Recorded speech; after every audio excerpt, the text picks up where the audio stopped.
Now, once you're happy it's flooding and draining to the desired level every 3 hours, you would then adjust the nutrients in the tank. Now, just like rock wool, you would add the grow nutrient first before adjusting your pH. At this point you're not using the Formulex, the 1-part nutrient, you'll be going on to a 2-part nutrient. Now, 2-part basically means you've got part A and you've got part B. They are dual in nature. The reason you have A and B in separate bottles is because when they're concentrated they conflict. They don't conflict to the same aggressiveness as pH up and pH down. There's no danger in mixing these two together. However, if they do get mixed together in a concentrate, you get nutrient lock, which basically means that the plant will not be able to dissolve the desired nutrients it needs to sustain itself. So when measuring A and B out, use separate measurement containers, separate pipettes or separate measuring cups. Never mix these two together concentrated, otherwise the plant ends up losing out from the nutrient it should get. Now, what we've got is 45 litres of water in the tank. You would then follow the instructions on the side of the bottle. In this case it tells us that it requires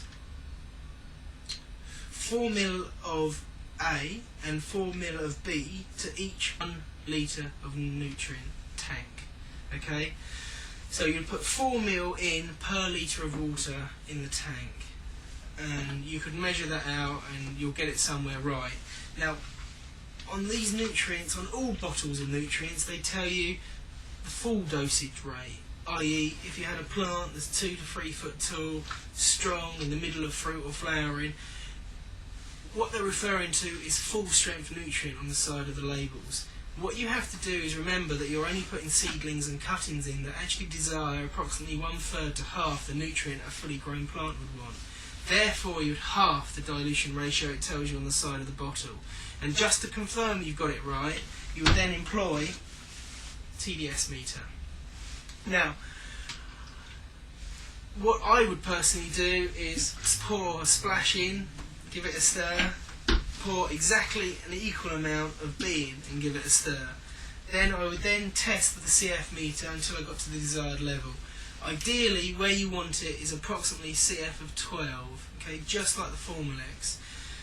You want that level of 12 that will give you just the right amount of nutrient for a young plant, and you would keep it on that CF level of 12 until you got the plant approximately 9 inches to 1 foot in height. So, to recap, you would half the dilution ratio, put that into your tank, you would then stir the tank, put the meter in to confirm you've got it to the desired level. If you find that the CF reading is too high, you would then add more water into the tank to dissolve the level in order to reduce the CF value. If you found that the CF level is too low, you would then administer an equal amount of A and an equal amount of B into the tank, give it a stir until you got the level to the right number, which in this case for young plants we recommend CF of 12. You can go to 14, so 12 to 14 is approximately where you want it. Once you've balanced the nutrient in the tank and you've got it to the desired CF level, oh, by the way, if you put too much nutrient in the tank, you've obviously got to pump a lot of it out to dilute it down. So you would add a hose pipe to your pump, turn the pump on, pump 1/3 of the tank out, then add normal water in order to dilute the level down. So if it's too low, add more. If it's too high, take it out, add water. Simple. Next, once you've got the level to approximately 12 to 14, you would then check the pH level. You always do the pH after you do the food because food alters the pH. So there's no point getting the levels right with the pH and then adding food because you're going to find that's going to skew if the level. So you always do the pH after you've added the food in the tank. It saves you a lot of time and a lot of pH up and pH down. So we then pop the pH meter in, and again the level that we're looking for now will be a pH of 6. So it's slightly higher than the rock wool because the root ball's now migrated through the rock wool and is now looking to live in the clay pebbles. And ideally, clay pebbles to start with, pH of 6 is approximately where you want it. So, if you found the pH level is high, you administer your pH down in very small amounts, exactly like we did with the rock wool. Always add in little each time until you get it right.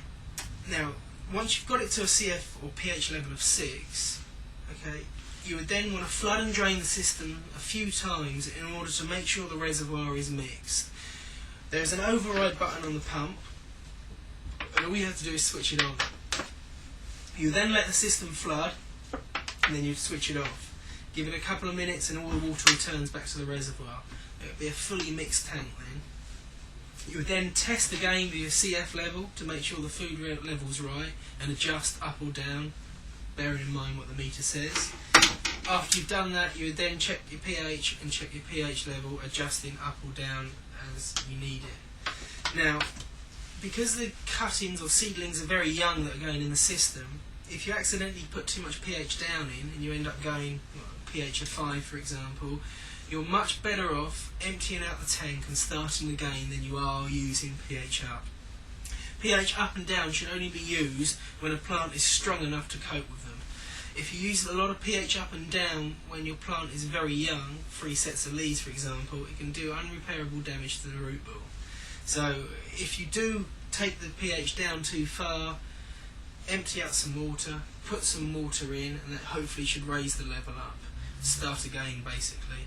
pH up and down are really only to be used for very fine adjustment. Do never use a lot of it. If you use a lot of it, you end up doing the plants more harm than good.